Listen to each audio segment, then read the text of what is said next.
Queridos, graça e paz do Senhor Jesus, como nós anunciamos nesses dias anteriores, nós estamos ao vivo agora na nossa escola bíblica dominical, uma escola bíblica um pouco diferente do que a gente está fazendo por causa da quarentena, né, por essa transmissão ao vivo. Eu queria começar orando, pedindo que você se junte comigo nesse tempo de oração e aproveite, convide a sua família, se possível, convide os seus vizinhos também, se é possível, chamar alguém aí que não junte muita pessoa, né, com todos os cuidados possíveis, né, que as nossas autoridades médicas elas têm orientado. Vamos orar. Pai querido e amado, te damos graças e louvamos o teu nome pela noite que o Senhor nos deu.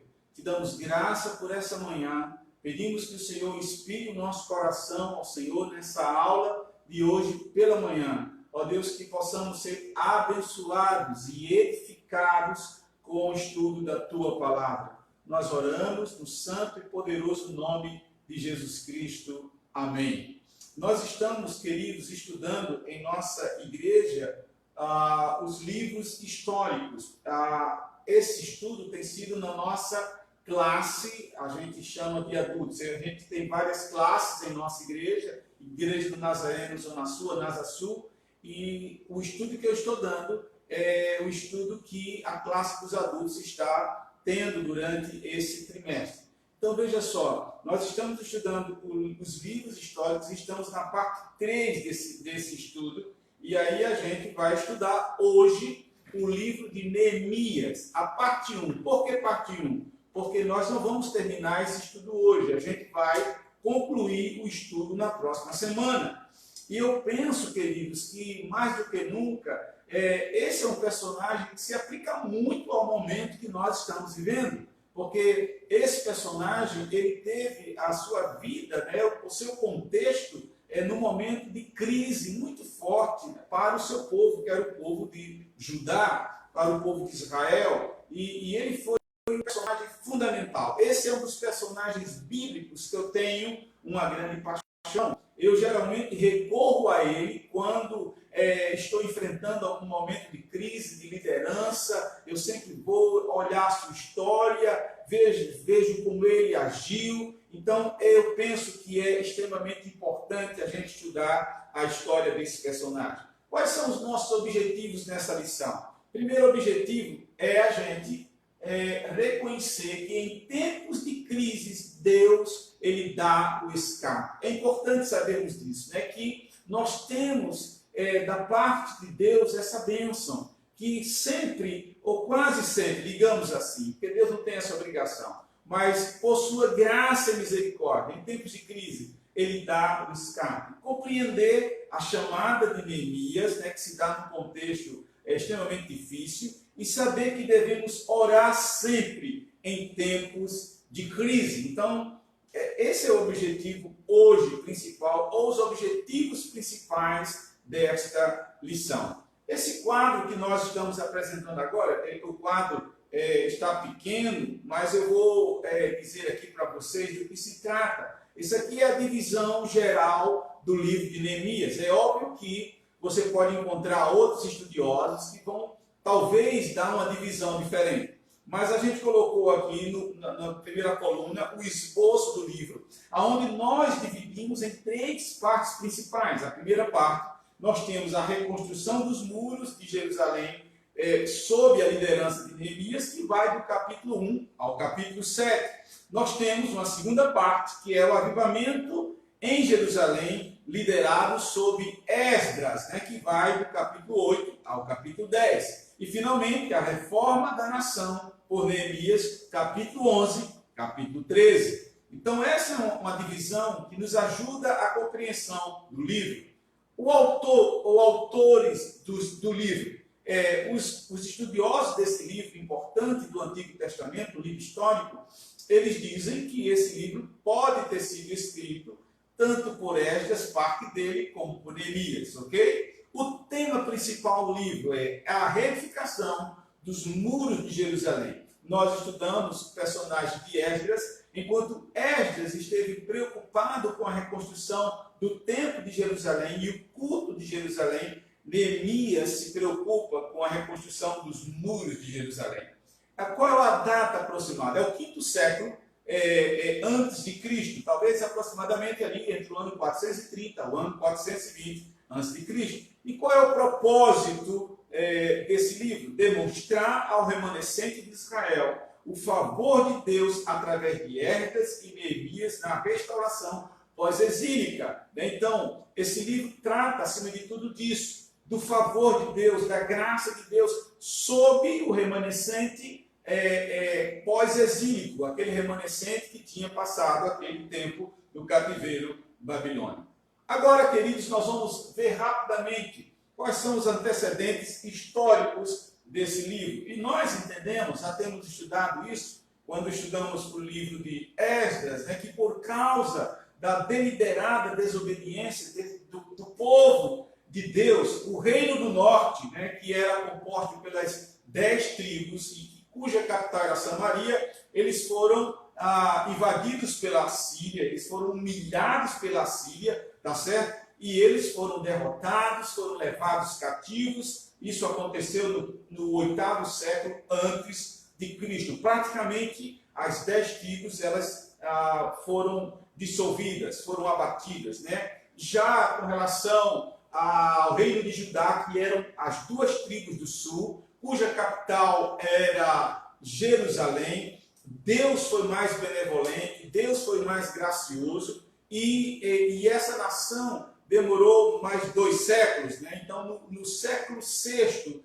ela chegou ao seu final. E nós sabemos que Nabucodonosor, ele sitiou Jerusalém, depois ele invadiu Jerusalém, ele saqueia o templo, e ele derruba os muros da cidade, ele leva alguns judeus, principais, para a Babilônia. Nós sabemos que, por exemplo, Daniel e os seus patrícios, os seus conterrâneos, alguns que pertenciam à classe da aristocracia judaica, foram levados, e aquilo que tinha sido profetizado, sobre aquele cativeiro de 70 anos, ele se cumpre cabalmente. Jeremias é um dos profetas que a gente colocou aí, que profetiza a respeito desse exílio babilônico de 70 anos. Agora, nós falamos que um ponto desses estudos é entendermos, nesse contexto todo, que o nosso Deus é um Deus que dá o escape. Percebam,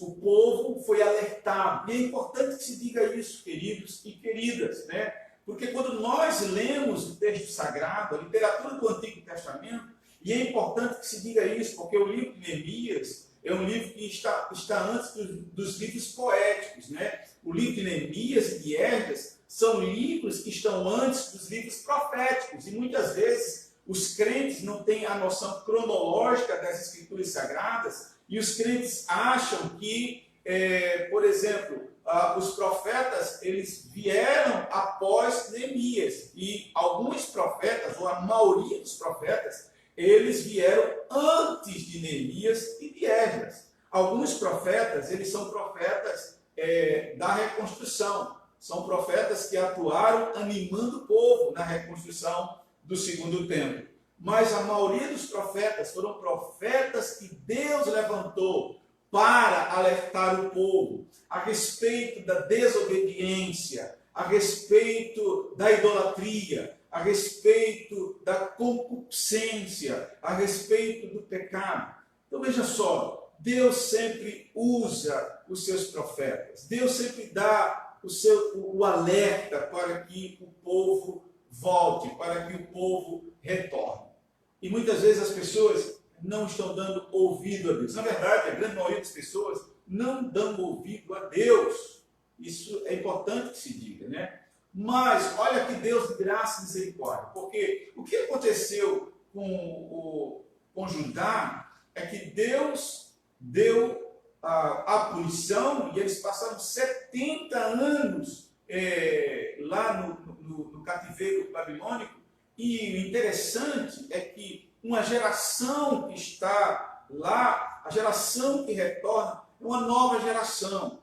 Uma geração que agora voltando a nação agora, uma nação que está passando por um processo de restauração.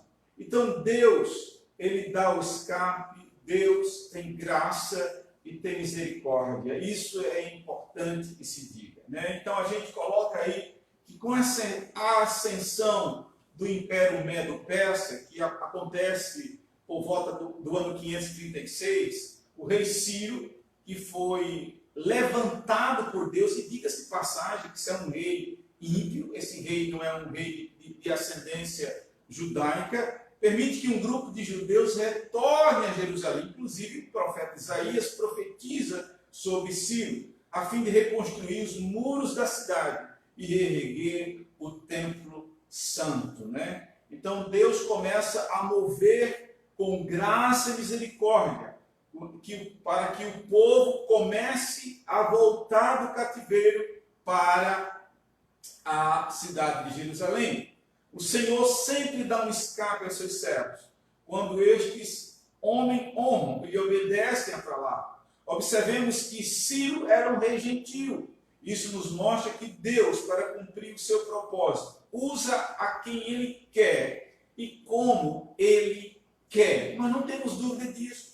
Na sua soberana vontade, para cumprir os seus desígnios, para cumprir os seus propósitos, os seus planos eternos. Deus, Ele usa quem Ele quer e como Ele quer. E Ele levanta, toda a história está na mão de Deus, né? Então veja que os babilônios, eles são tomados, são conquistados pelo Império Medo-Persa, e agora um rei Medo-Persa, ele permite que uma leva de judeus possa começar a voltar a Babel. Então, sobre a proteção de Ciro, a primeira leva de cerca de 42 mil judeus, sob o comando de Zorobabel, retorna a Jerusalém para reconstruir a cidade e a casa de Deus. No êxodo, a população de Israel era, de acordo com alguns cálculos, aproximadamente 3 milhões de pessoas. Agora, perceba o seguinte: esse número foi decrescendo à proporção que o povo se rebelava contra Deus. A desobediência é pecado, e todo pecado traz irreparáveis consequências. Por isso, deve o crente afastar-se da iniquidade e de tudo que lhe possa prejudicar a comunhão com o Senhor. Zorobabel começou a reconstrução pelo altar. Algum tempo depois, os inimigos levantaram-se e denunciaram a reconstrução da cidade ao rei Medo-Persa, que nessa ocasião já era Artaxerxes. Eles pediram-lhe que ordenasse a paralisação dos trabalhos, e os trabalhos cessaram. Mas com a subida de Dario ao trono, a obra foi retomada e concluída, conforme Esdras 6. O Santo Templo foi reinaugurado em 516 a.C., conforme Esdras 6, de 13 a 22. Então, nós temos todo esse fundo histórico que está acontecendo, né? Zorobabel, ele vem primeiro com a reconstrução da cidade, né? Sob digamos assim, a permissividade do rei Ciro. Agora nós vamos ver, queridos e queridas, o chamado de Neemias, algo muito interessante sobre o chamado desse homem, desse grande líder. Quem era Neemias? Quem era esse homem? Nós podemos perguntar. Seu nome significa Deus consola, um nome bem propício, não é verdade? Ele era filho de Acalias e o seu irmão chamava-se Anani, conforme Neemias 1:1, 7:2. Na corte persa, exerceu a função de copeiro do rei Artaxerxes I. Aqui há uma discussão, né, entre alguns estudiosos da escritura sobre essa questão de copeiro do rei Artaxerxes. Se ele era um copeiro tipo um garçom, ou se ele era um provador daquele que provava a comida real, porque ele tinha, conforme nós vimos no registro bíblico, acesso à mesa, à presença do rei. ele era alguém da confiança do rei. A gente percebe, inclusive, que ele goza da amizade do rei, no sentido do rei conversar com ele, do rei atender o seu pedido, né? Então, ele é alguém de importância ou de amizade próxima com o rei, mas não é alguém de relevância. Ele não tem um cargo relevante, ele não tem um cargo importante, ele não faz parte, perceba, que ele é judeu e ele faz parte do grupo de exilados que está num reino que não é o seu reino, tá certo?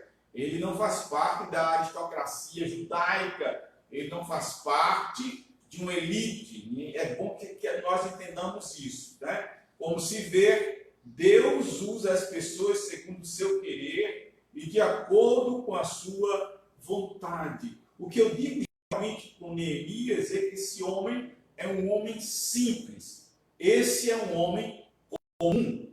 E Deus usa pessoas simples. Deus usa pessoas comuns. É importante que nós entendamos isso, queridos. Às vezes as pessoas em nossas igrejas acham que Deus só usa pastores, só usa evangelistas, só usa aquela turma que está em destaque. Equívoco. Deus usa pessoas anônimas. Eu tenho falado muito sobre isso. Na verdade, quando nós pegamos a Escritura Sagrada, nós vamos ver vários personagens que não têm nome, vários personagens anônimos na Bíblia Sagrada que Deus usa com poder, como Ele quer. Permita-me uma parte aqui. Eu me lembro de um artigo que eu li do Dr. Ronaldo, quando ele voltou lá de Gana, lá na África, ele trabalhou com os concombas, ele começou a mapear aqui os ribeirinhos, começou a mapear as tribos indígenas, e ele, com a equipe dele, disse que entrou numa daqueles rios, e mapeando os ribeirinhos, e encontrou uma tribo já evangelizada.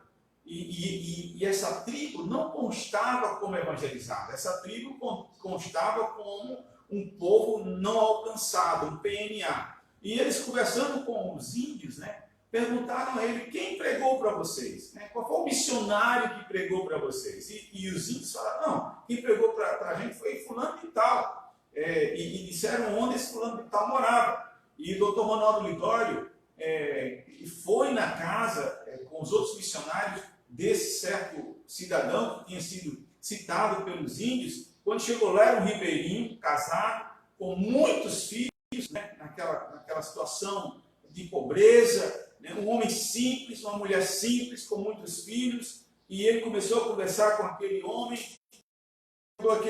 irmão, quem mandou você pregar aos índios? Ele disse: pastor, ninguém mandou pregar não, eu me converti numa igreja X, e eu entendi que eu não podia ficar com o evangelho apenas para mim. Então, quando eu vim morar aqui, eu sabia que esses índios estavam aí precisando do evangelho, então eu comecei a falar do evangelho para eles, né? É tanto que o Dr. Ronaldo Lidório escreve um artigo belíssimo dizendo quem é o missionário de fato, né? Então, meus irmãos, a gente às vezes está preocupado achando que só os grandes nomes, equívoco. Deus usa pessoas simples. Você está aí na sua casa, Deus quer te usar na sua simplicidade. E eu geralmente digo o seguinte, né? Deus conta mais com a nossa disponibilidade do que com as nossas qualidades. Às vezes, os homens e mulheres têm muitas qualidades, mas não têm nenhuma disponibilidade. Às vezes, eu encontro pessoas que não têm muitas qualidades,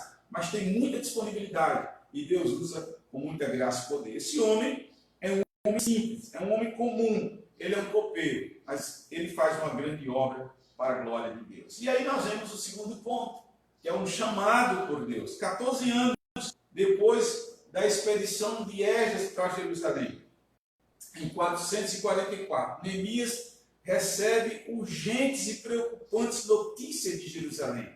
Apesar do tempo já estar funcionando conforme as leis levíticas, a cidade estava abandonada. A gente vê isso lá no primeiro capítulo, verso 1 e verso 2. Ele então sente o chamado de Deus para deixar o conforto do palácio e viajar para Israel.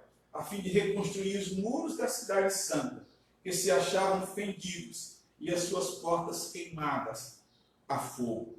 E nós sabemos disso. A Escritura Sagrada nos vai dizer, queridos e queridas, nós lemos isso no livro de Neemias. Eu vou abrir aqui o livro para que a gente possa ler o texto do jeito que está escrito, né?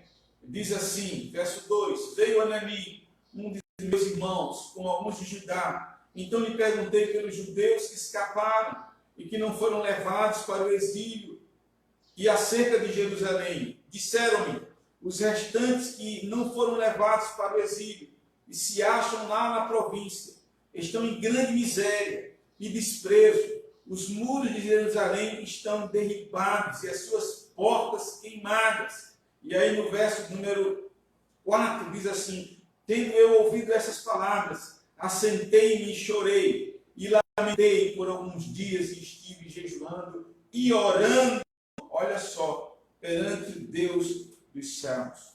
Então, a partir desse relato, esse homem se sente instigado, motivado, né, para uma grande missão. Ele está naquilo que a gente chama hoje de zona de conforto, né? Aquilo que a gente chama hoje no bem-estar, no melhor da sua vida.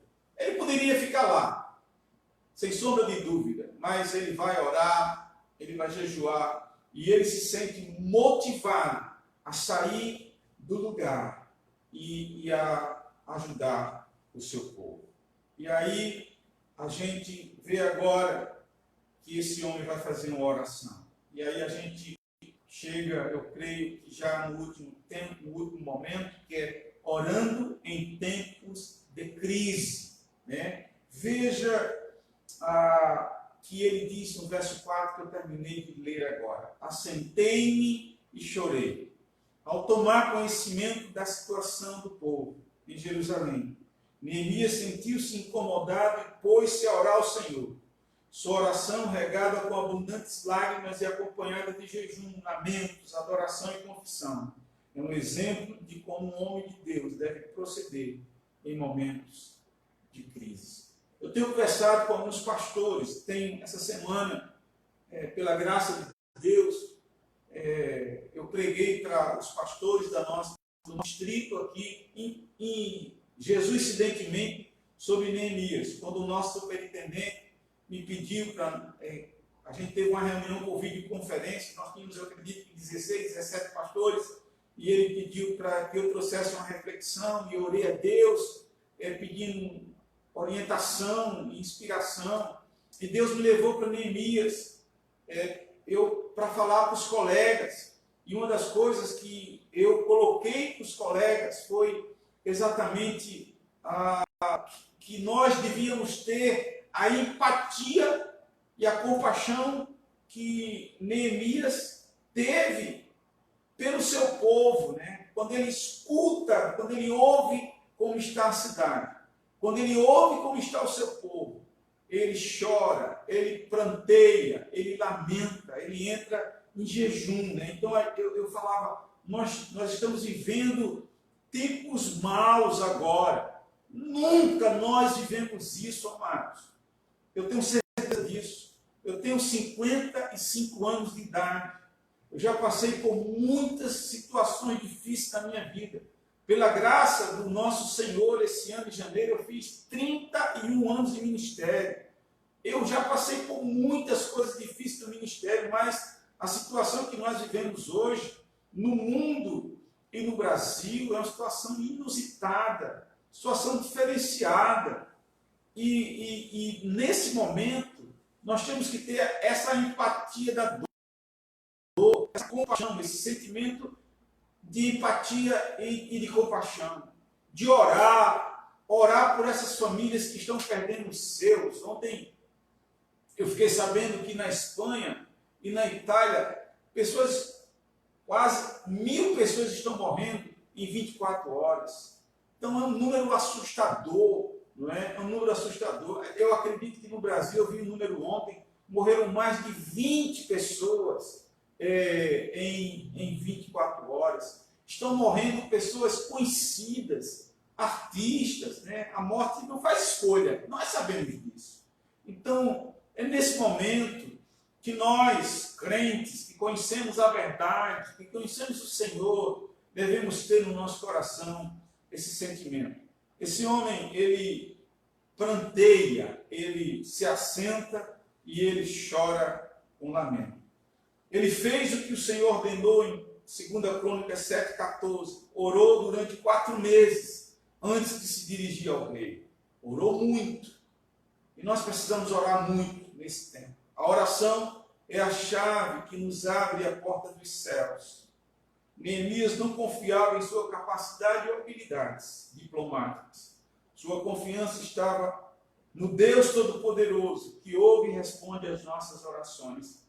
E domingo passado, pregando aqui à noite na igreja, alguns de vocês talvez tenham ouvido essa pregação sobre Josafá, quando eu falava que ele olha um grupo de pelo menos 2 ou 3 povos vindo contra ele, e ele tem medo, e ele equipa o seu exército, ele se prepara para a peleja, né?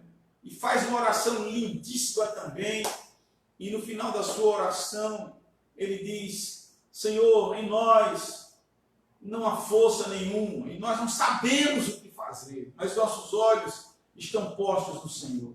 Irmãos, eu penso que nós estamos numa situação muito semelhante. Eu vejo a loucura. O que fazer? O que fazer? Não é? Ontem eu tive uma reunião com a nossa liderança, eu tenho tido reunião com os nossos pastores, nós temos tido ideias, mas às vezes a gente fica perguntando um ao outro o que fazer. O que fazer? E talvez chegue um momento que a gente não saiba o que fazer. Mas nós sabemos que servimos ao Deus Todo-Poderoso. O Deus de Neemias é o meu Deus, é o teu Deus. Esse homem não tinha capacidade diplomática nenhuma. Ele era um copeiro. E quando ele se apresenta ao rei, e o rei vê o seu semblante triste, pergunta acerca da sua tristeza, e ele fala, e ele pede benevolência ao rei, pede ir para a cidade, pede cartas de autorização, e pede recurso, e o rei lhe concede, e ele vai. É um homem comum, é um homem do povo. E quando a gente lê o livro, é fantástico isso. A gente percebe o quanto esse homem confia em Deus, porque quando ele vai animar os seus irmãos, ele vai dizendo o tempo todo: o nosso Deus pelejará por nós. Ele ora pelo menos 11 vezes no livro. É um homem que confia em Deus. E o desafio para nós, nesse tempo, é confiarmos em Deus, meus irmãos e minhas irmãs. E não em nossas habilidades, em nossa capacidade. Isso não impede que nós oremos, e eu e minha família temos orado para que Deus dê capacidade intelectual, criativa aos cientistas, aos médicos, aos pesquisadores, para criação de remédio, de vacina. Podemos orar por isso.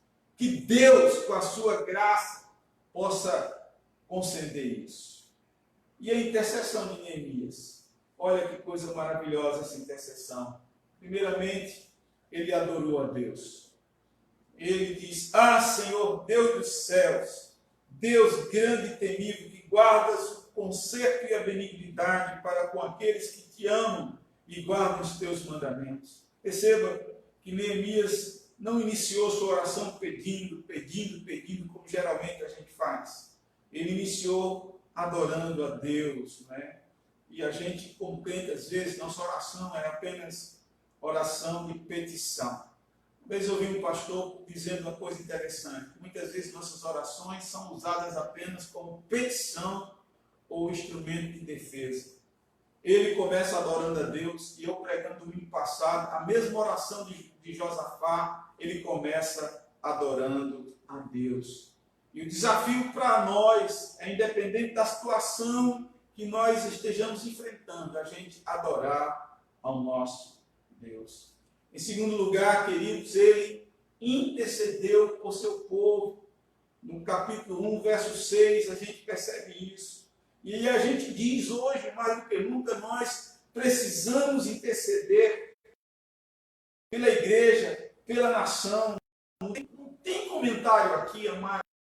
Nós sabemos o quanto a família precisa de oração, a igreja do Senhor, o quanto precisa de oração, a nação, o quanto precisa. Precisamos orar por essa nação, pecaminosidade, não é?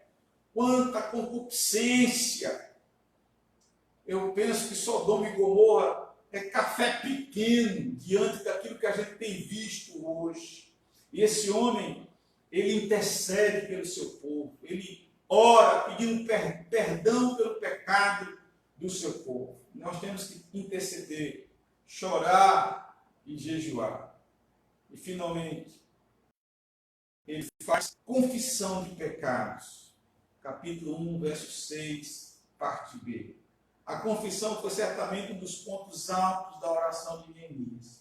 Ele tinha consciência do pecado do seu povo contra Deus. Aliás, Israel mesmo conhecia as advertências dos profetas contra a desobediência à lei divina. Uma das mais temíveis era a sua dispersão pelas nações. Foi exatamente o que aconteceu. Os judeus amargaram 70 anos de exílio na Babilônia.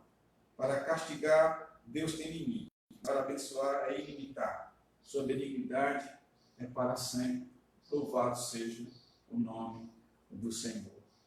E aí, amados, eu chego finalmente ao último ponto dessa nossa lição. Eu tentei resumir o máximo, já que a gente está numa transmissão online e nós temos o tempo, e não é muito bom a gente estar muito tempo, eu sei que você tem outros afazeres, né? O que aplicações nós poderemos tirar? Eu tirei algumas aplicações, queridos e queridas. Primeiro, Deus usa pessoas simples para cumprir seus propósitos. Pense nisso. Eu falei muito nisso quando eu comecei a falar sobre o chamado de Neemias. Pense nisso hoje. Deus usa pessoas simples para cumprir seus propósitos. Ontem nós estávamos discutindo na reunião da junta com os pastores como a nossa igreja pode abençoar esse pessoal que está na luta, na linha de frente, na luta contra o Covid-19. Nós pensamos em várias coisas que depois a gente vai compartilhar com a igreja, com a liderança e com a igreja. Mas uma das nossas irmãs falou de uma pessoa autônoma que faz bolo, uma boleira, salvo engano, eu posso estar equivocado, mas acho que é alguém que faz bolo, e ela estava anunciando no Instagram, e eu achei que uma criatividade muito grande, abençoando ela e abençoando o outro, dizendo, olha, se você comprar um bolo que eu faço, foi algo mais ou menos assim, eu dou uma caixa de bombom a determinados profissionais que estão na linha de frente contra o Covid-19. Meus irmãos, que bênção é essa? Que coisa tremenda é essa? Anônimo. E eu fico pensando, eu nem sei se essa mulher é crente, se ela é cristã, eu nem sei. Sabe? São pessoas anônimas. Porque eu fui na África anos atrás e nós levamos mais de 50 peças de roupas para meninas de uma senhorinha que é costureira e ela fez questão de costurar mais de 50 peças de roupas para menininhas lá na África que estavam esperando, pedindo a uma missionária presente de Natal, e a missionária chorando em dezembro, disse que Papai do Céu ia mandar, e nós chegamos em janeiro, sem ela saber, com mais de 50 peças da roupa. Quando eu entreguei as peças para ela, ela caiu no choro, e chamou as meninas e disse, Papai do Céu respondeu as suas orações. Irmãos, eu não sei nem o nome dessa mulher que fez essas roupas.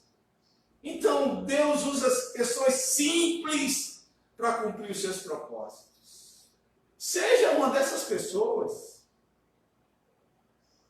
Segundo lugar, com Deus, há sempre uma possibilidade de restauração. Com Deus há sempre uma possibilidade de restauração. Sem Deus é difícil.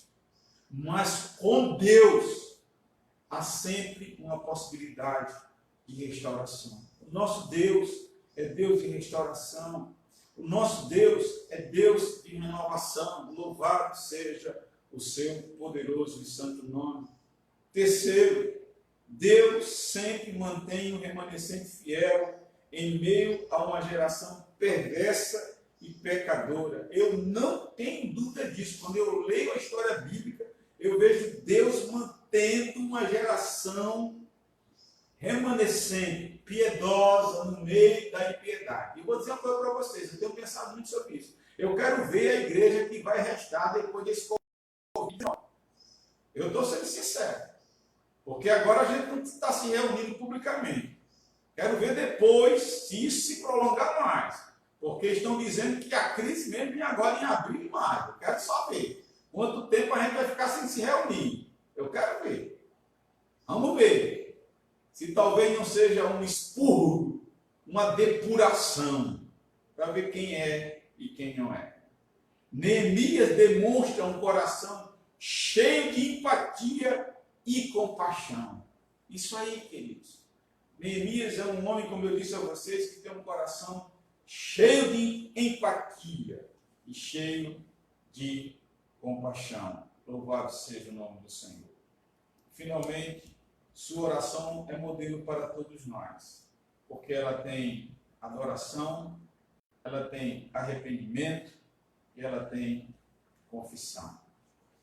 Então, a gente continua na próxima semana para concluir, se Deus quiser. Vamos orar. Que Deus abençoe você, que Deus abençoe sua família.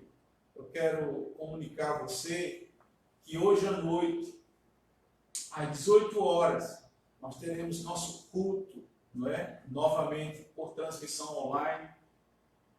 Assista você, convide sua família para esse tempo de oração. É um culto como se nós estivéssemos na igreja, né? O pessoal da mídia, principalmente Jared e Júlia, que estão comigo aqui hoje no gabinete pastoral, me ajudando, chegaram mais cedo. Obrigado, Jared.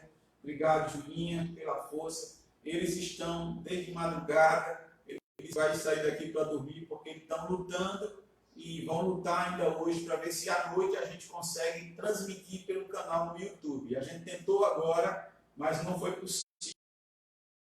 Eles vão tentar e a gente informa antes do culto se vai ser possível à noite a gente transmitir pelo canal do YouTube. Ok? Isso é um esforço nosso. Deus abençoe. Vamos orar? Pai querido, Pai amado, obrigado, Senhor, por esse estudo. Obrigado pela vida de Neemias, um homem que inspira o nosso coração nessa questão, não apenas de liderança, mas de oração, ó Deus, e o livro em termos de restauração, de saber que Tu és um Deus que atua no meio da crise, um Deus que é soberano, que é poderoso, que usa pessoas na sua simplicidade, pessoas anônimas, pessoas as mais simples possíveis. Pai, abençoa, Senhor.